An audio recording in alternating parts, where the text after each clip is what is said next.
राधे राधे भक्तों, निर्जला एकादशी 2025। आज आपको इस वीडियो के अंदर निर्जला एकादशी के बारे में बहुत सारी बातें बताने वाला हूँ।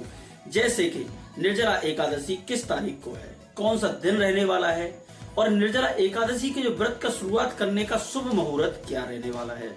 उसके साथ साथ मैं आपको बताऊंगा कि निर्जला एकादशी का संकल्प कैसे लिया जाता है और पूरे दिन में आप किस प्रकार की दिनचर्या रखनी है।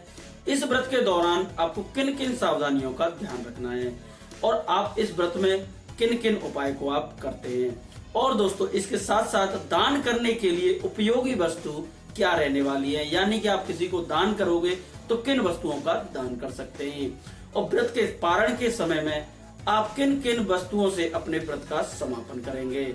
इसके साथ साथ व्रत की जो दिनचर्या है, जैसे जल पीना है तो आप किस समय पी सकते हैं, बहुत सारी जानकारियां हैं जो मैं आज आपको इस वीडियो के अंदर देने वाला हूं। तो आपसे रिक्वेस्ट है कि वीडियो में अंत तक जरूर बने रहना। अगर आप मेरे चैनल पर पहली बार हैं तो चैनल को सब्सक्राइब करके वीडियो को लाइक कर देना। शुरू करता हूं वीडियो को। नमस्कार दोस्तों, मेरा नाम है नरेंद्र गौतम और आप देख रहे हैं DRX ब्रजवासी यूट्यूब चैनल। दोस्तों, ये खास वीडियो निर्जला एकादशी की है जिसमें आज आपको बहुत सारी जानकारी मिलने वाली है। दोस्तों, सबसे पहले बात करते हैं कि निर्जला एकादशी है क्या। निर्जला एकादशी को अन्य नाम से भी जानते हैं, जैसे कि भीमसेनी एकादशी। इस दिन अन्न का एवं जल का त्याग किया जाता है, यानी कि पूरे दिन 24 घंटे का जो समय रहता है, सूर्योदय को जो एकादशी स्टार्ट होती है, शुरुआत होती है और अगले दिन के द्वादशी के सूर्योदय तक आपको जल एवं अन्न का त्याग करना होता है। किसी प्रकार के भोजन पदार्थों का सेवन नहीं करना। और इसके बाद में अब शुरुआत करते हैं इस व्रत की शुरुआत के समय से कि आपको व्रत शुरुआत कैसे करनी है। तो ब्रह्म मुहूर्त के अंदर आपको जागना है। जागने के बाद में आप पवित्र हो जाइए, स्नान करिए। स्नान करने के बाद पूजा स्थान पर बैठ जाइए। जब पूजा स्थान पर बैठ जाएंगे तो भगवान विष्णु का विधिवत रूप से अनेकों प्रकार से, जिस प्रकार से आप पूजन करते हैं उस तरीके से आप पूजन करिए। अगर आपको मंत्र आते हैं तो मंत्रों से भगवान विष्णु का जाप करिए। व्रत का संकल्प लेने के लिए आप अपने हाथ में अंजलि में थोड़ा सा जल लेकर के भगवान विष्णु के सामने इस प्रकार से रखें और बोलें कि प्रभु, आज मैं आपका निर्जला एकादशी का व्रत रखने का संकल्प ले रहा हूँ। प्रभु, मेरे ऊपर इस प्रकार की कृपा कीजिएगा कि ये व्रत में किसी भी प्रकार का कोई बिगड़ ना आए, यानी कोई परेशानी ना आए। और उस जल को भगवान विष्णु के सामने ऐसे ही छोड़ देना है। ये व्रत का संकल्प हो जाएगा। जैसे ही सूर्योदय होगा, सूर्योदय होने के बाद में सबसे पहला काम होगा, दोबारा से आप भगवान विष्णु के, यानी कि जिस जगह पर आपका मंदिर है वहां पर बैठिए।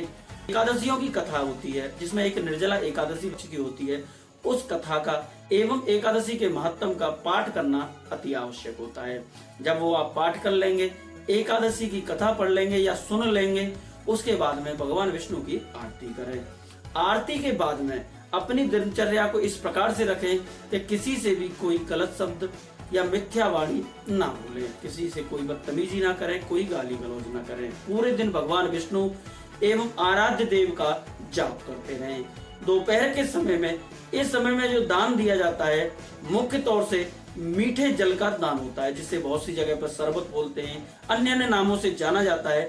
मुख्य तौर से उसका दान किया जाता है, लेकिन सामर्थ्य के अनुसार दान होता है। जल में ऐसा कोई खर्चा नहीं आता। अगर दान करने वाली वस्तुओं की बात करें तो आप इसमें छाता, एक मिट्टी का कलश जिसमें मीठा जल भर करके और एक हाथ का जो पंखा होता है वो आप दान कर सकते हैं।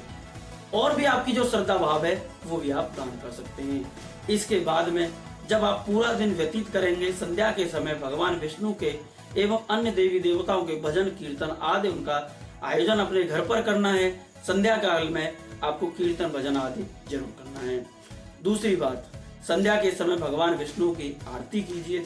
उसके बाद में जब ये संध्या का समय पूरा व्यतीत हो जाएगा, रात्रि से अगला दिन हो जाएगा, द्वादशी के दिन में जब आप पहुंच जाओगे तो एक बात का ध्यान रखें, प्रदोष काल शुरू होने से पहले ही आपको अपने व्रत का समापन करना है। तो द्वादशी के दिन प्रातः काल 8 बजे से पहले ही अपने व्रत का समापन करना है। व्रत के समापन करने के लिए आप भगवान विष्णु के सामने पहुंच, अगले दिन द्वादशी में आप पवित्र हो जाइए। पवित्र स्नान करने के बाद में भगवान विष्णु को स्नान और वहां पर ध्यान संध्या कीजिए। जो भी आप पूजा अर्चना करते हैं, आरती करते हैं, उसके बाद में सूर्य देव को अर्घ दिया जाता है। जब आप सूर्य देव को अर्घ दे देंगे और जो भी आपने भोजनीय पदार्थ जिससे वस्तु से आपको व्रत खोलना है, मुख्य तौर से जो भी वस्तु आप यूज करते हैं हर बार जैसे आपने किया है उसी वस्तु से आपको पारण करना है और भगवान के सामने भोग लगाना है, उसके पश्चात ही स्वयं भोजन करें।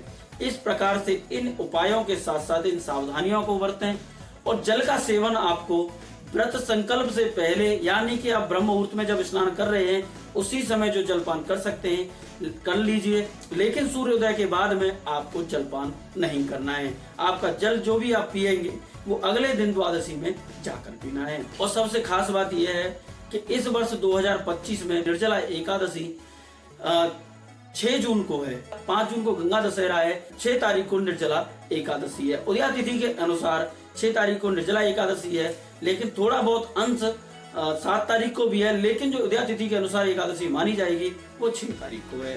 दोस्तों उम्मीद करता हूँ मेरे द्वारा दी गई जानकारी आपको पसंद आई होगी। पसंद आई तो वीडियो को लाइक कर दीजिए, चैनल पर नए हैं चैनल को सब्सक्राइब कर दीजिए और अपने दोस्तों के साथ अपने प्रियजनों के साथ इस वीडियो को जरूर शेयर कीजिएगा। कमेंट बॉक्स में अपनी राय जरूर रखें। मिलते हैं ऐसी इंटरेस्टिंग वीडियो के साथ, तब तक के लिए जय हिंद, जय भारत, राधे राधे, जय श्री कृष्ण।